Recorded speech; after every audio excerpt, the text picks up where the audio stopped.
Good day and welcome to CEO Port Elizabeth. Today we'll be discussing the issue of costs in the Ccma.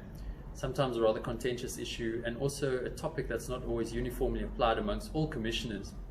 Obviously, as an employer, when it comes to defending a matter at arbitration stage, there's sometimes expenses and disbursements that are incurred when it comes to either traveling to the Ccma, for instance when an employer is sitting in a different city, or when it comes to expert witnesses or normal witnesses that have to be subpoenaed, as this obviously arises costs and gives rise to costs which need to be paid before the arbitration commences. The question then arises, can the Ccma or can a commissioner actually award costs to an employer in Ccma matters? The simple answer is yes. Section 138 subsection 10 of the Labour Relations Act allows a commissioner to make a cost order as long as it's in accordance with the law and is fair in the circumstances.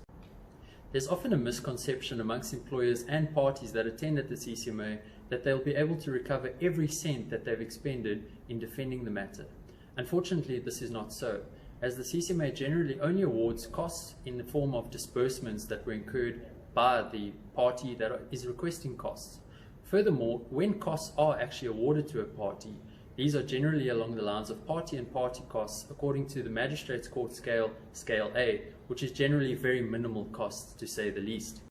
Rule 39.1 of the Ccma rules specifically speaks to this principle in that it gives the Ccma Commissioner a discretion in when to award costs. Generally, costs are only awarded when it's a blatant and vexatious matter before the Ccma and the employer has had to go and expend costs or expend expenses that are unnecessary due to the blatant and vexatious nature of the matter before them. So in an event where an employer is actually successful and they are awarded costs in a matter, the employer will then have to draw up a bill of costs for the costs that they incurred to defend the matter.